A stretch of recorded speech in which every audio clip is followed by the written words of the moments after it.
Ouvrin Daf Nunhe Amud Bet. Bonjour à vous tous. Nous reprenons une ligne avant la fin du Amud précédent.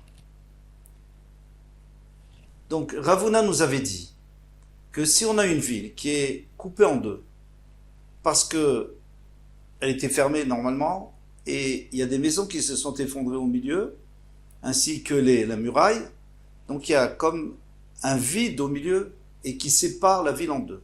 Alors est-ce qu'on appelle ça deux villes ou une ville par rapport au Hérouv? C'est très important pour savoir à partir d'où on commence à compter les 2000 amot. Par exemple, pour ceux qui sont à droite de la ville, est-ce qu'ils peuvent aller jusqu'à la fin de la gauche avant de compter leurs 2000 amot, ou il faut qu'ils comptent à partir du milieu? Alors qu'est-ce qu'il avait dit Ravuna? Il avait dit ça dépend. S'il y a 140 et une amas et un tiers de amas entre les deux villes, entre les deux moitiés de ville, ça s'appelle toujours une ville. Pourquoi? Parce qu'on a un principe, que chaque ville, avant de commencer à compter les 2000 amot, on laisse un espace libre de 70 amot et 2 tiers de amas. Pourquoi? Parce qu'il faut toujours qu'il y ait un espace libre autour d'une ville. On ne peut pas tout de suite serrer, on ne peut pas serrer les habitants, il faut qu'ils puissent s'aérer. Donc, maintenant, on lui dit, puisqu'on a deux moitiés de ville, donc pour chaque moitié, on leur donne 70 et des poussières. Alors ça fait en tout 141, comme on a dit. Umaï kamashmalan, et qu'est-ce que ça vient nous apprendre? Denotim karfef les ou, et karfef les ou. C'est ça le chilouch de Ravuna, c'est qu'on donne un karfef, c'est-à-dire cet espace vide, pour l'un et pour l'autre, pour la moitié de la ville, l'autre moitié. Ravuna chadazimna, mais Ravuna l'a déjà dit, d'etnal. Pourquoi? Parce qu'il va parler sur une Mishnah. Alors on va voir, tourne la page, il va expliquer une Mishnah. Donc la Mishnah déjà, notim karfef leir. On sait qu'on donne un karfef pour chaque ville, on lui donne 70 amot et des poussières. D'ivré, Rabbi Meir sur le parole de Rabbi Meir. C'est-à-dire s'il y a deux villes, donc puisque les deux villes elles sont proches, on donne 70 amot à l'une et 70 amot à l'autre. Si ça se rejoint, eh bien ça s'appelle une seule ville.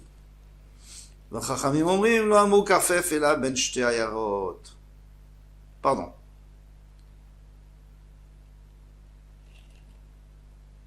Notnim karfef leir, excusez-moi, je vous avais dit les chachamim. D'après Rabbi Meir, on donne un karfef pour une ville. Avant de compter les 2000 amot, eh bien, on compte déjà 70 amot et 2 tiers, et après on compte les 2000 amot.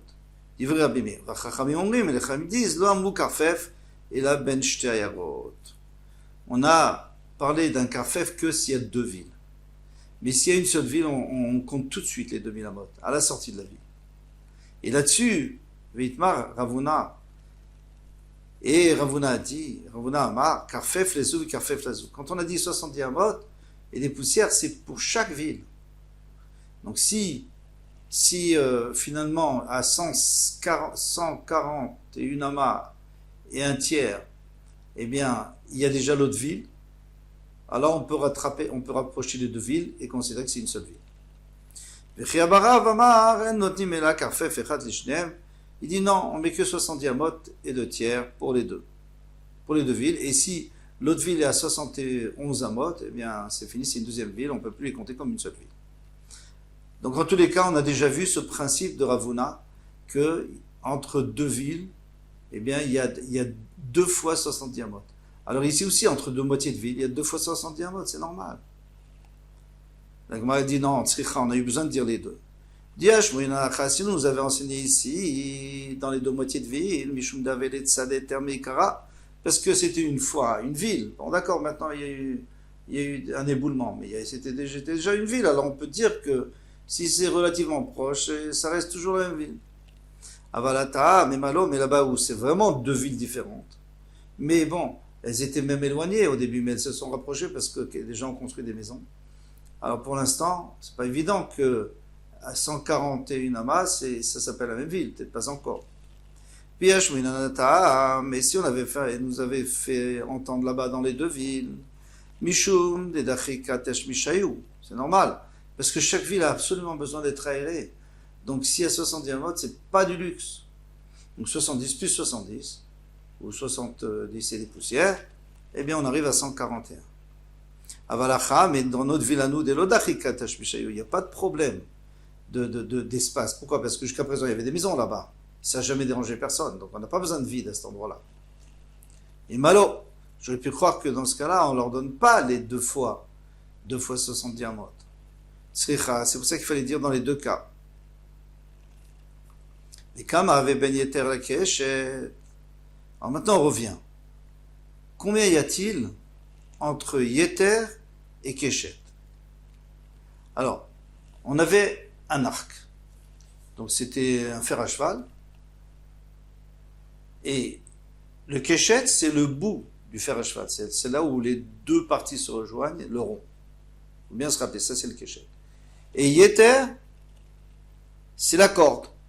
Comme un arc, la corde d'un arc. Alors,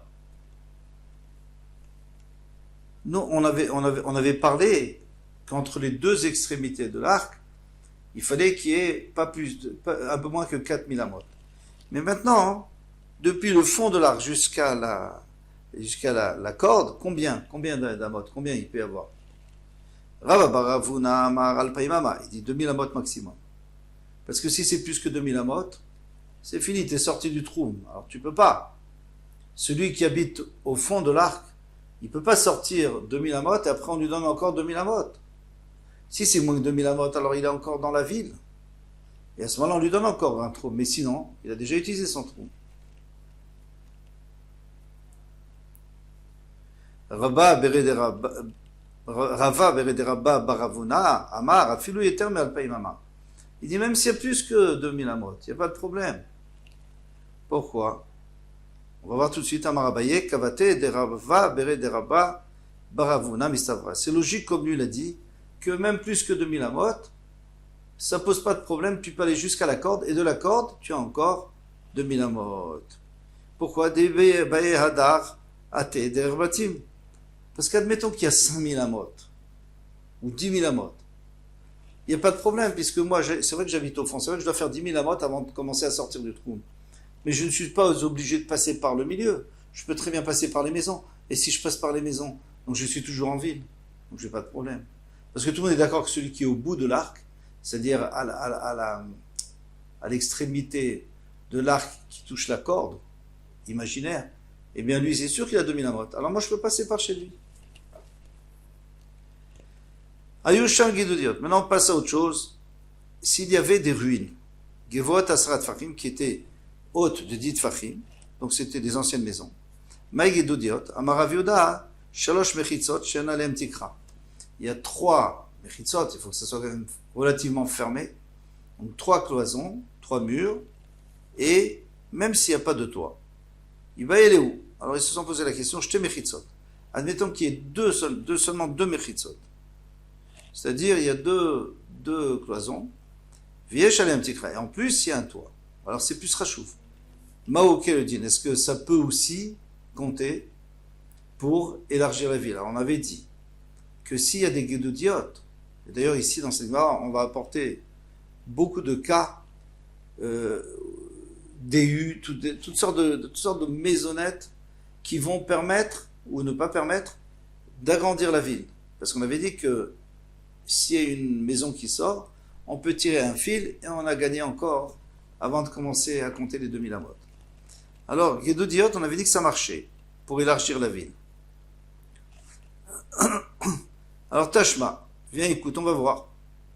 Elou Shemitavri Mima. Voici ce qui permet à la ville de se gonfler ou de s'agrandir. Nefesh, Sheshbar Bahamot, Alar Bahamot. Nefesh, c'est un genre de tsioul. C'est un genre de construction sur un kéver et qui permet éventuellement aux chômeurs Betakvarot, aux gardiens Betakvarot de loger. Donc ça c'est sûr que ça s'appelle une dira. Vea Gesher. Alors maintenant le Gesher, le pont, il faut qu'il y ait, on va voir tout de suite, il faut qu'il y ait une loge de gardien du pont. Vea Kever. Alors si c'est juste un Betakvarot ou il n'y a pas de maison sur la tombe. Shiesh Baem Bedira. Donc il faut qu'il y ait une construction à côté. Il faut qu'il y ait une construction pour le gardien du Betagorot. Ou Betakneset. Sheyesh ba bet dira lechazan. Et un Bet Knesset, dans lequel il y a une loge pour le chazan, pour le shamash. Bet avodat kochavim, même une maison d'avodat kochavim, ça compte pour agrandir la ville. Sheyesh ba bet dira lekomarim, à condition qu'il y ait une habitation à l'intérieur pour le curé. Vaou ravot, ravot c'est les étals pour les chevaux. On va voir tout de suite qu'il faut aussi qu'il y ait un endroit pour le gardien. Vaou tsarot, donc les réserves, les endroits où on entrepose les granges, où on entrepose le blé et toutes les céréales chez Bessadot qui sont dans les champs. V'yesh ben bedira, il faut qu'il y ait une loge de gardien. V'a bourganin chez Betocha. Bourganin, c'est les genres de huttes dans lesquelles on habite le gardien, ou alors pour les chasseurs. Les chasseurs, ils sont là-bas. V'a baït chez Bayam, une maison qui est sur une île. Alors attention, il faut que l'île ne soit pas plus loin que 70 amot, parce qu'une fois qu'on a dépassé 70 amot, c'est fini, ça ne fait plus partie de la ville.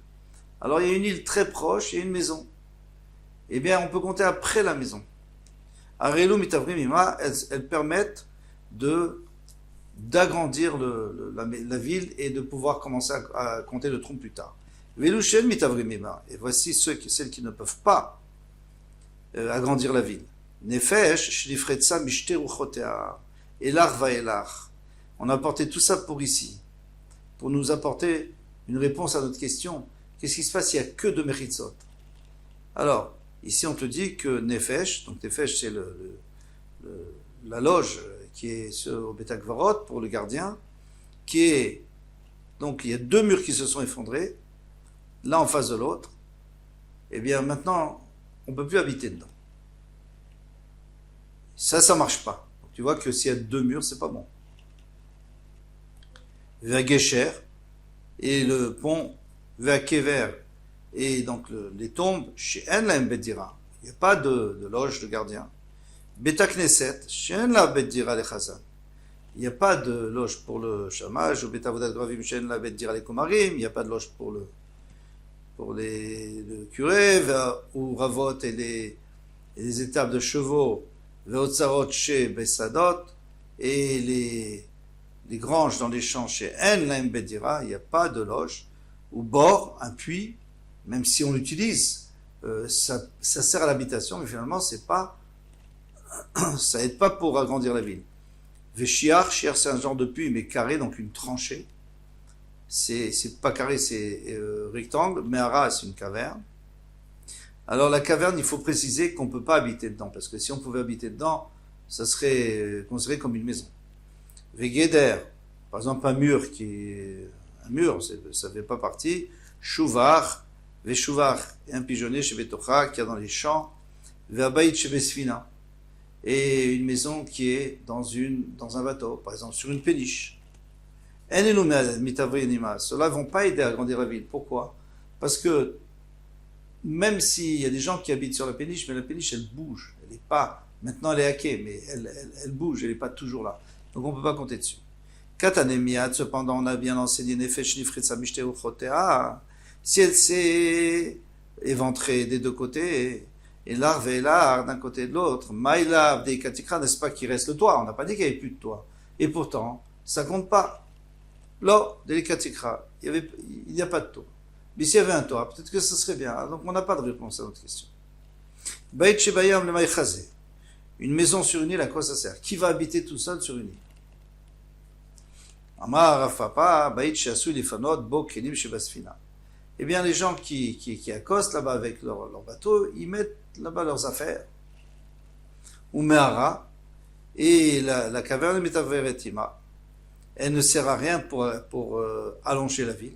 Vatane Rabbi Echia, Mehara Metaveretima. Rabbi Echia lui dit que, dans la Braïta, il dit que, au contraire, une caverne, ça permet d'agrandir la ville, puisque on va étendre la ville.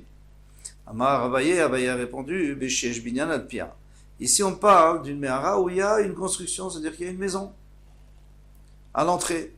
Mais Tipokle Mishum Binyan Gouffé. Alors, dans ce cas, après, tu me dis qu'il y a une caverne. Sans caverne, il y a la maison. Là, on a eu besoin, les Hashlim. Parce que cette maison n'est pas assez grande pour habiter, elle ne fait pas 4 amot sur 4 amot. Mais avec la caverne, elle les fait. Donc, ensemble, ça peut s'associer. Amar Ravuna. Ravuna dit, ceux qui habitent dans des huttes, eh bien, on compte seulement à partir de la porte de leur maison. Alors, une hutte, c'est en jonc, en roseau, et le problème, c'est que c'est pas quelque chose de fixe. Donc, même s'il y a tout un campement, ça ne s'appelle pas une ville. Si ça s'appelle une ville, donc on pourrait faire tout le village, et après compter 2000 amot. Tandis que là, chacun doit compter 2000 amot à partir de la porte de sa hutte. Mais si Rav Friza avait posé la question, Vayachanui à la Yarden, Ibeta Yeshimon. Donc je reprends le passouk de la Torah qui dit qu'ils ont campé Ibeta Yeshimon et Ad Evel Hashitim, jusqu'à Evel Hashitim. C'est-à-dire que les ministres d'Israël, ils avaient le campement, on va le mesurer tout de suite. Maraba, Barba Chana, Amrabi Yochanan, les Didi Chazili, moi j'ai vu, Haouatra, cet endroit, puisque cet endroit il existe encore, bien sûr, même s'il n'y a plus le campement. Pardon, Vavet Tlata Parsé, à Tlata Parsé. Et c'est 3 parsaot sur 3 parsaot, c'est-à-dire 12 000.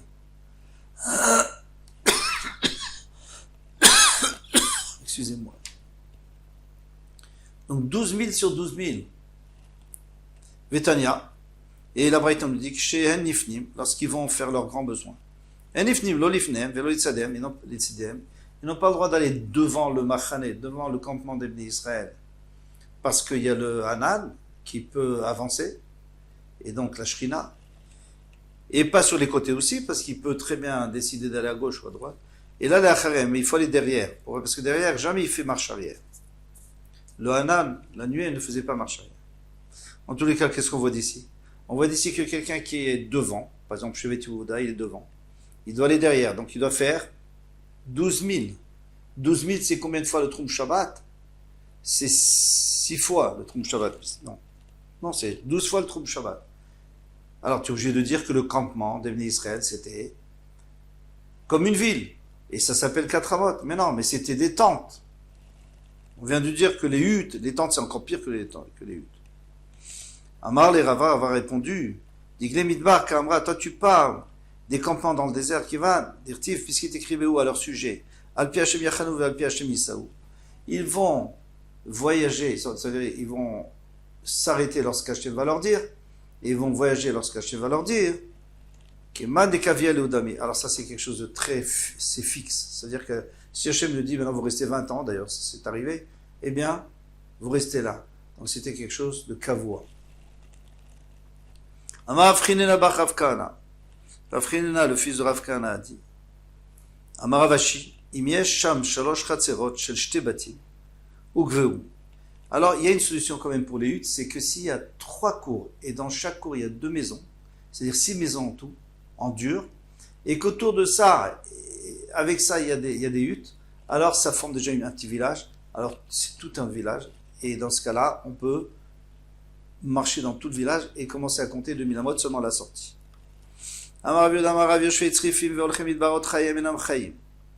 Ceux qui habitent dans ces huttes et ceux qui vont dans le désert, donc ils sont tout le temps en déplacement dans les déserts, des bédouins, mais c'est des juifs. C'est ce qu'on appelle les hommes, les gens du voyage. Avant, on disait les Romanichels. Chayem enam chayim. Leur vie n'est pas une vie. Pourquoi?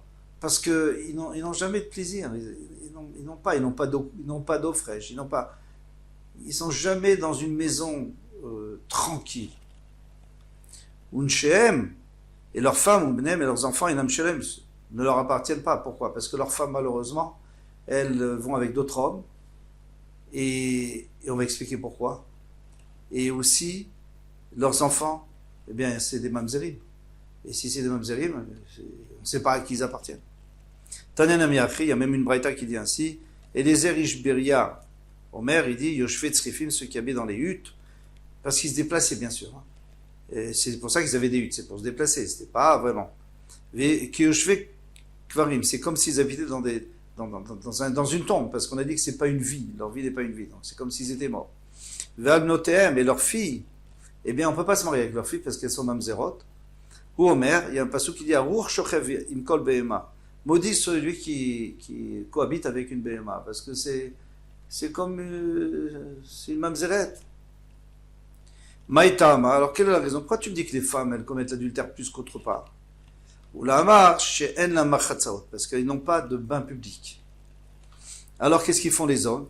Eh bien, de temps en temps, une fois par semaine, peut-être Erev Shabbat, ils vont au loin pour aller se baigner.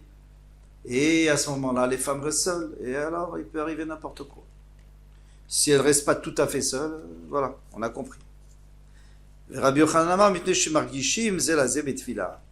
Il dit parce que, comme la femme n'a pas, elle doit bien aller au mikvé, il n'y a pas de mikvé bien entendu, donc elle va aller faire un voyage, elle ne veut pas aller toute seule. Donc elle dit à sa copine, viens m'accompagner. Et il y a un monsieur qui va les entendre, et ah, tiens, elles sont sorties, il va les suivre, et voilà. Maï Benayu, quelle est la différence entre les deux? Ika Benayu, il y a une différence, Nahara et Samir les Beta, entre les deux raisons, c'est s'il y a un fleuve à côté de la maison. Souvent, ils sont installés à côté d'un fleuve ou d'une rivière. Alors, pour l'histoire du mikvé, il n'y a pas de problème, puisque la femme peut aller au mikvé, donc elle appelle personne, et il n'y aura pas de problème. Mais l'histoire d'aller au bain, non. Les hommes, ils ne se suffiront pas d'une rivière pour aller se baigner, ils veulent un sauna, un hammam, etc. Donc, ils vont aller au loin, et là, on va rentrer dans les problèmes. On va s'arrêter là. À bientôt, Bezrat Hashem, à demain.